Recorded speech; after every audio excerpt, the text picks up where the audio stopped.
नमस्कार, मी नितीन मिरजकर.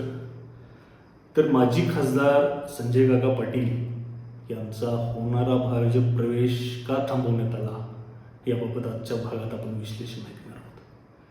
सांगली लोकसभा मतदारसंघाचे 2 वेळचे खासदार संजय काका पाटील यांचा 30 जून रोजी भारतीय जनता पार्टीत प्रवेश होणार होता.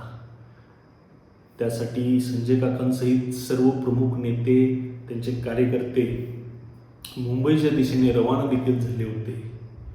पण पुण्याच्या जवळपास पोहोचल्यानंतर भाजप हायकमांडकडून त्यांना मेसेज आला की हा कार्यक्रम थांबवण्यात आलेला आहे, रद्द करण्यात आला आहे व पुढील तारीख आपल्याला कळवण्यात येईल. त्यामुळं कार्यकर्ते हे निराश झाले. कार्यकर्त्यांच्यात संभ्रमावस्था झालेली आहे की नेमका संजय काका पाटील यांचा प्रवेश का थांबवण्यात आला. तसं बघायला गेलं तर भारतीय जनता पार्टी हा आजच्या घडीला देशातील सर्वात मोठा पक्ष आहे व सर्वात शिस्तबद्ध पक्ष अशी ओळख भारतीय जनता पार्टीची आहे. संघटनाला महत्त्व देणारा हा पक्ष आहे. एखादा नियोजित कार्यक्रम ठरला तर तो 100% कार्यक्रम त्या दिवशी होतो. ही भारतीय जनता पार्टीची ओळख आहे. काही अपरिहार्य कारण घडलं तरच तो कार्यक्रम रद्द केला जातो. मात्र हा संजय काकांचा पक्षप्रवेश का रद्द करण्यात आला याबाबत खूपच कार्यकर्त्यां किंवा संजय काकांचे जे जवळचे नेते मंडळी आहेत त्यांच्यात संभ्रमावस्था निर्माण झालेली आहे. आता संजय काका पाटील हे पूर्वाश्रमीचे काँग्रेसचे, त्यानंतर 2008-09च्या आसपास आराराबा पाटील यांना विरोध नको म्हणून त्यांना राष्ट्रवादी काँग्रेसमध्ये आणण्यात आलं.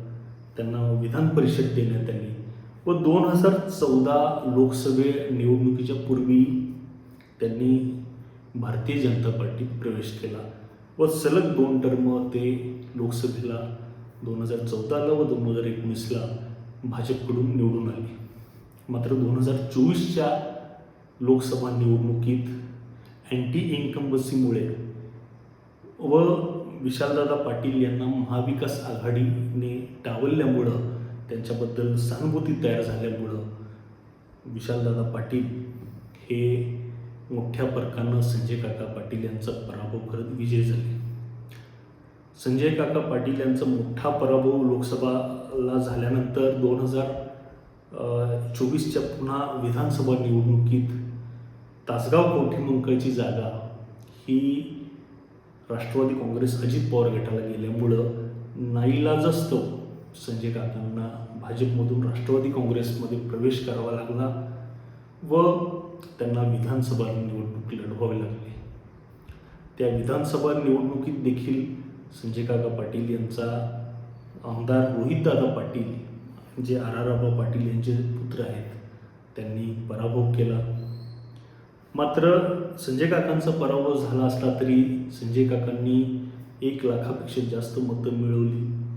पहिल्यांदाच तासगाव कवठेमंकाळ विधानसभा निवडणुकीत पाहायला मिळालं की विरोधकांनी म्हणजे आराराबांच्या विरोधकांनी 1 लाखापेक्षा जास्त मतं घेतली. अर्थात पराभव हा पराभव असतो. तिथून पुढे संजय काका पाटील यांनी भाजपशी थोडीशी नाराजी घेत नगरपालिका जी 2025ला नोव्हेंबर-डिसेंबरमध्ये झाली त्यावेळी एक हाती सत्ता मिळवली.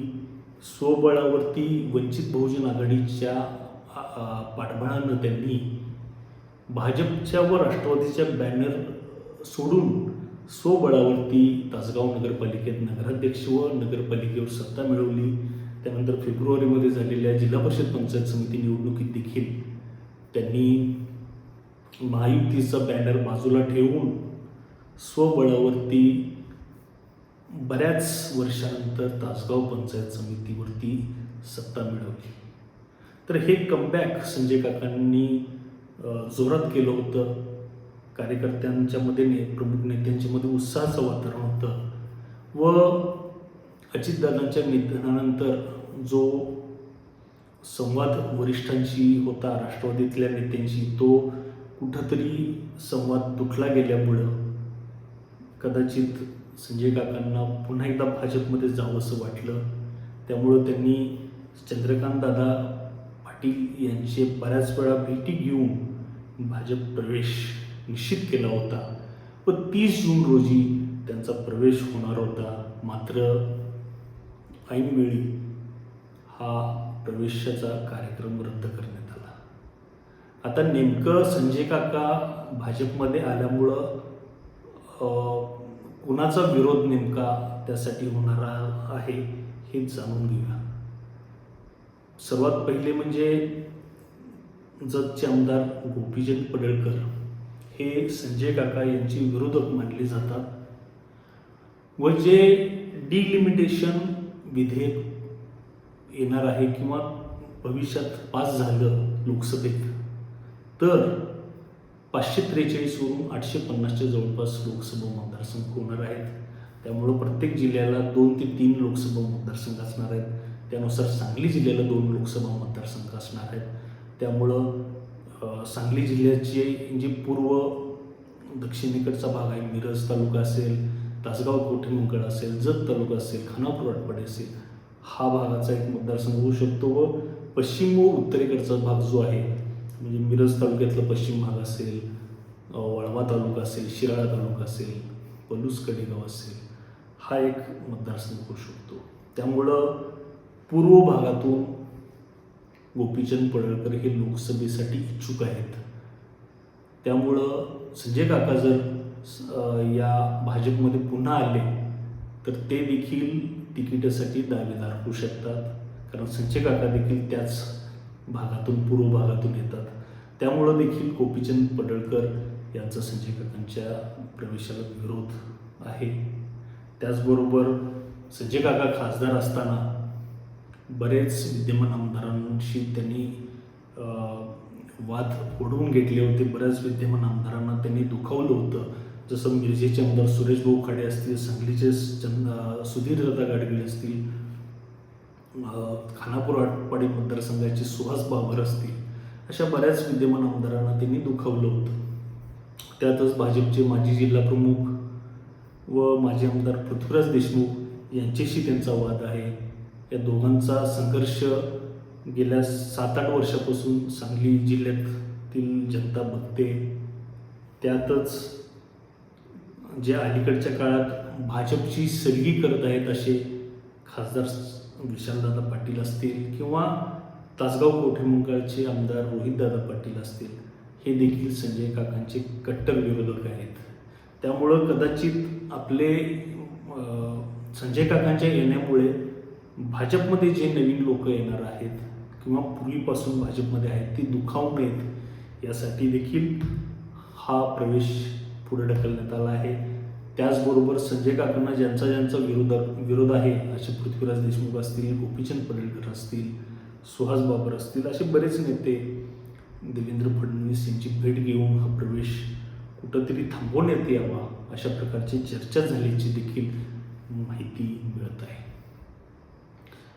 गेल्या काही दिवसापासून आपण बघतोय की विशालदादा पाटील हे चंद्रकांतदादा पाटील यांच्या चांगल्या जवळ येत आहेत.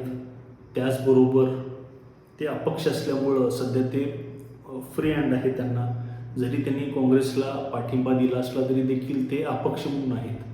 त्यामुळं विकास काम करताना त्यांना सत्ताधारी पक्षांशी धरून त्यांना कामं करावी लागतात.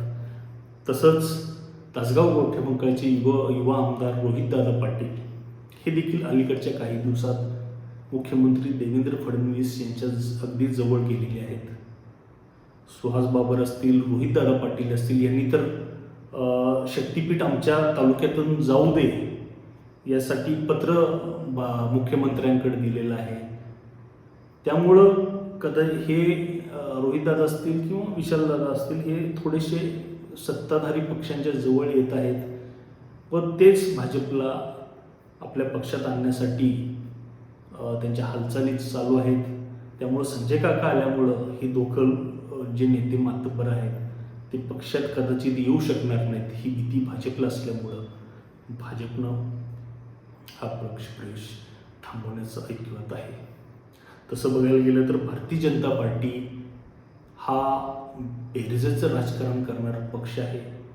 जसं 1980, 1990, 2000च्या शतकात महाराष्ट्राचे माजी मुख्यमंत्री, केंद्रीय कृषी मंत्री माननीय शरद पवार साहेब हे जसं बेरजेचं राजकारण करत होते, किंवा काँग्रेस पक्ष ज्यावेळी सत्तेत होता 1980 ते 2000च्या दशकापर्यंत काँग्रेस पक्षसुद्धा बेरजेचं राजकारण करत होता, किंबहुना त्याच्या 2 पावलं पुढं सध्या भारतीय जनता पार्टी बेरजेचं राजकारण करत आहे. व इतकं मोठ्या प्रमाणात इन्कमिंग नेत्यांचं भारतीय जनता पार्टीत सुरू असताना हा माजी खासदार व तासगाव तालुक्यातील दिग्गज नेते संजय काका पाटील यांचा पक्षप्रवेश अचानक रद्द करण्यात आल्यामुळे सर्व जिल्ह्यात एक आश्चर्याचा धक्का मानला जातोय. त्यामुळंच आजच्या भागात आपण बघितलं असेल की संजय काकांचे जे विरोधक आहेत त्यांनी हा पक्षप्रवेश थांबवण्यात आलेला आहे व तुर्तास तरी संजय काकांच्या भाजप प्रवेशाला ब्रेक लागल्यामुळे भविष्यात येत्या काही महिन्यात संजय काकांचा प्रवेश होईल का नाही याबाबत आपल्याला कळेलच. कारण की आता सध्या तरी कोणतीही निवडणूक येत्या 5-6 महिन्यात किंवा वर्षभरात नसल्यामुळं संजय काकांची इतकी आवश्यकता देखील आत्ताच्या घडीला भाजपला नसल्यामुळं भाजपनं आपले जवळचे जे नवीन लोक आता जोडली जात आहेत ते कदाचित नाराज होऊ नये यासाठी देखील हा डिसिजन घेतला असेल.